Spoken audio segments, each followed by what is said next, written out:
Según el doctor Don Hoffman, percibir la verdad objetiva literalmente extinguiría nuestra especie.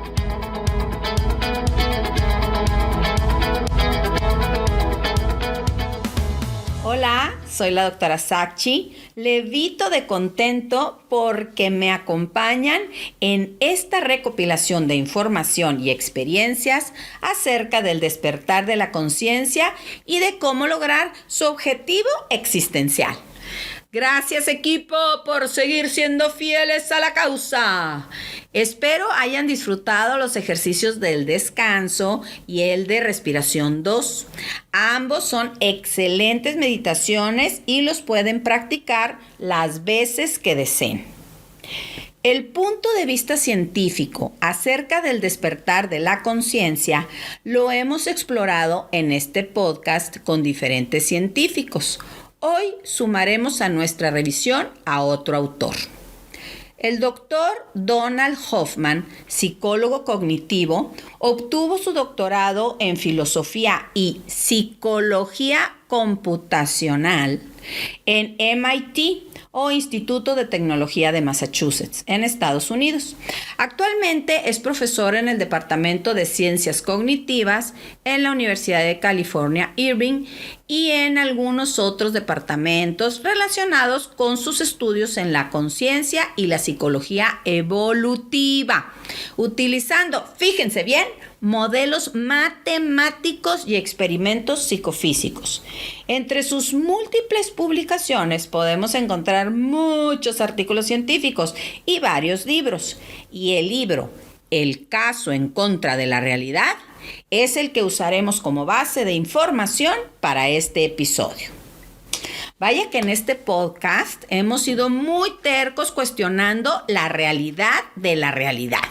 Pues déjenme de una vez spoilearles que el doctor Hoffman nos monta un caso en contra de la realidad y no solo lo describe a detalle, sino que lo gana, obviamente bajo pruebas científicas con matemática pura al estilo de Stephen Hawking en el Big Bang.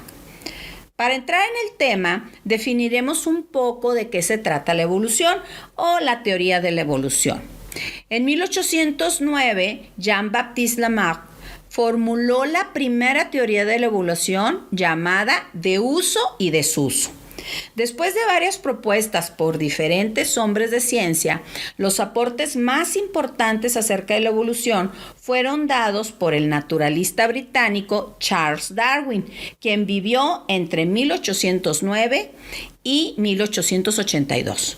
Como dice la canción, en el mar la vida es más sabrosa. Y en el caso de Darwin, además de sabrosa, muy inspiradora y generadora de momentos eureka, ya que después de largos viajes por el mundo en la embarcación Beagle, publicó en 1859 su libro El origen de las especies. En él, más que una teoría, Darwin plantea varias propuestas científicas básicas.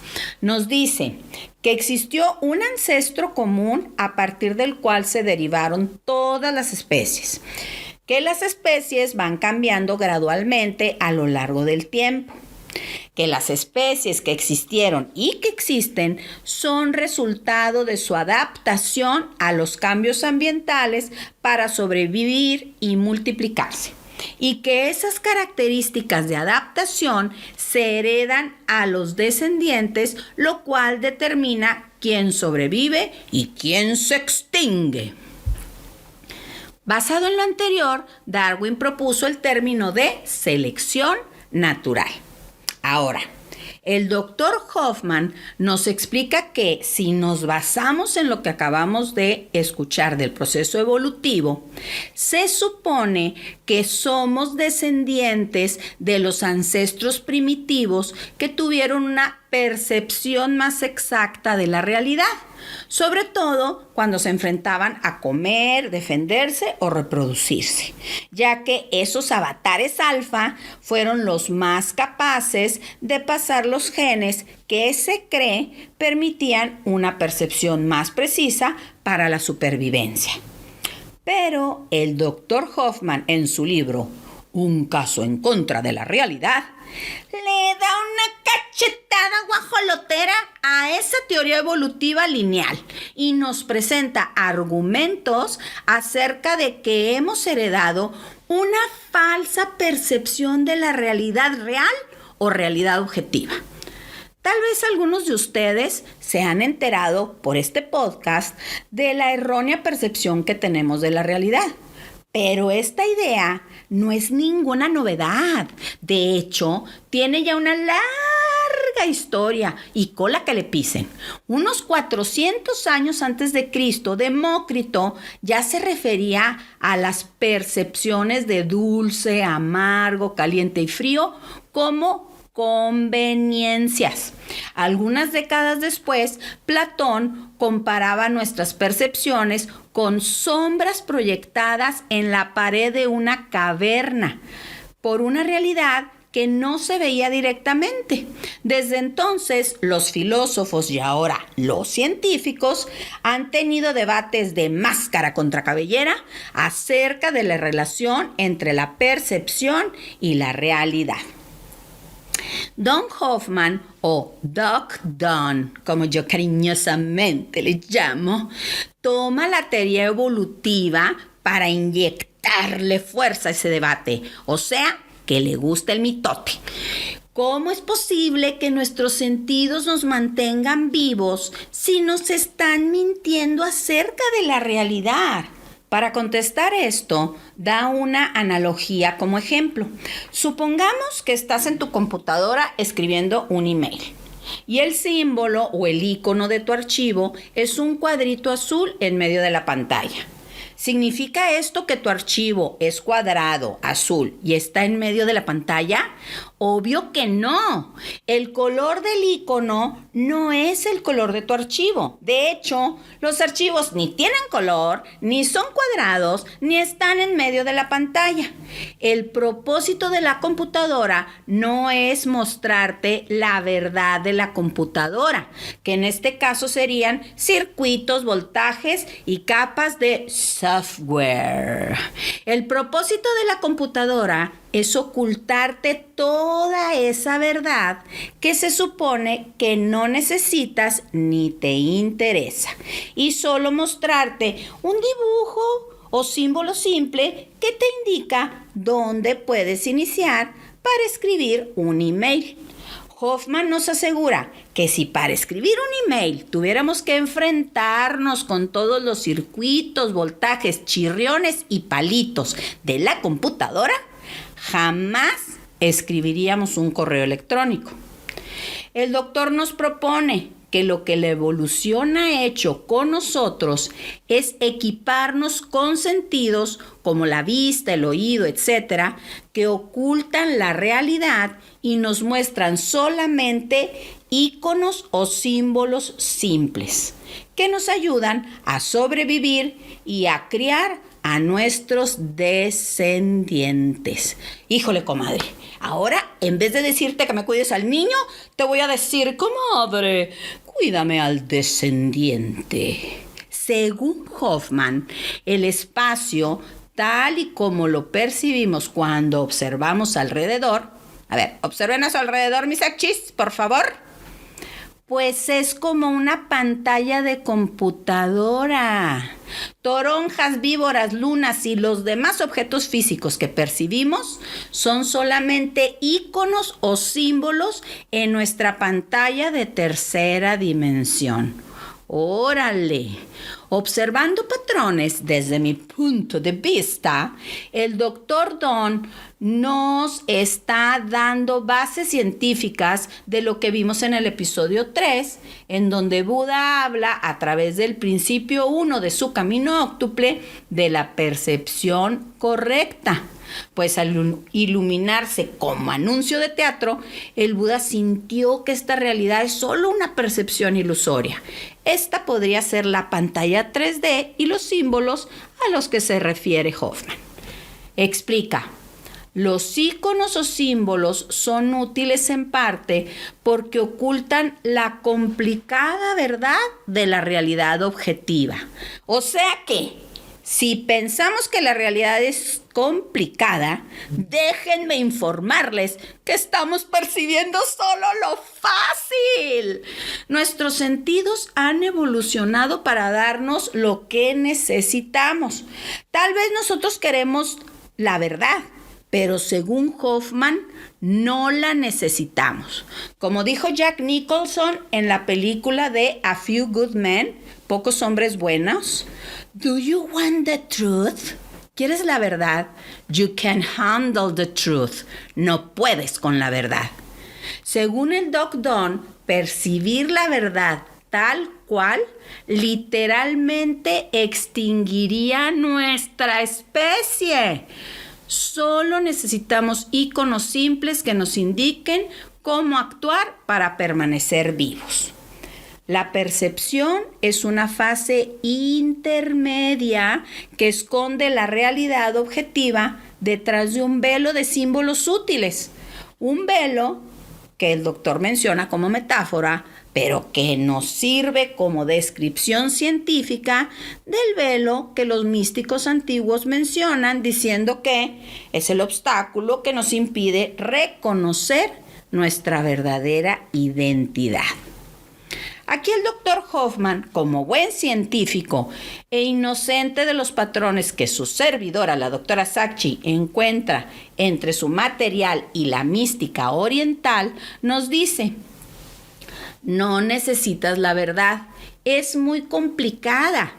El conocer esa verdad para mí, Sacchi, vendría siendo el despertar de la conciencia, que no es complicada, sino que al conocerla, como diferentes filosofías lo declaran, la proyección, el ego o la vida desaparecerían.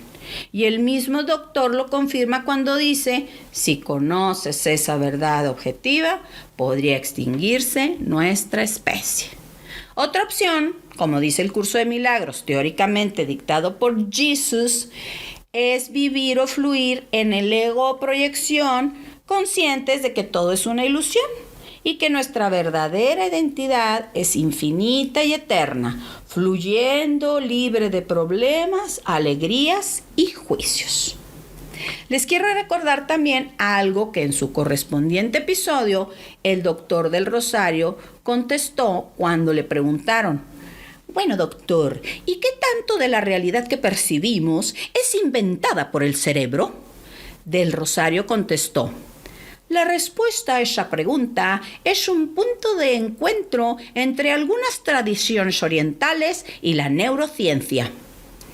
Aún no sé qué se refería exactamente, pero de que nos insinúa que hay gato encerrado entre lo místico y lo científico, lo insinúa. Regresando a Hoffman, señala que una pregunta lógica sería que si un auto a toda velocidad es solo un ícono, ¿por qué me despanzurra si me le pongo enfrente? Explica que por la misma razón por la que, aunque el maléfico botecito de basura en tu computadora es un ícono, al poner en él un archivo importante, perderás tu archivo. Es decir, una cosa es tomar las cosas literalmente y otra es tomarlas con responsabilidad. Él toma sus percepciones responsablemente y no literalmente, como tal vez un practicante del curso de milagros pudiera tomar el que esto es una ilusión o ego, seriamente viviendo un sueño feliz, pero no literalmente tirándose de un edificio como Superman sin capa. Hoffman nos revelará a través de su libro el por qué es importante hacer las cosas de esa manera. En el capítulo 1 nos dirá cómo un cerebro puede ser partido en dos como banana split y descubrir que una mitad es atea y la otra cree en Dios, mostrándonos diferentes personalidades en ellas.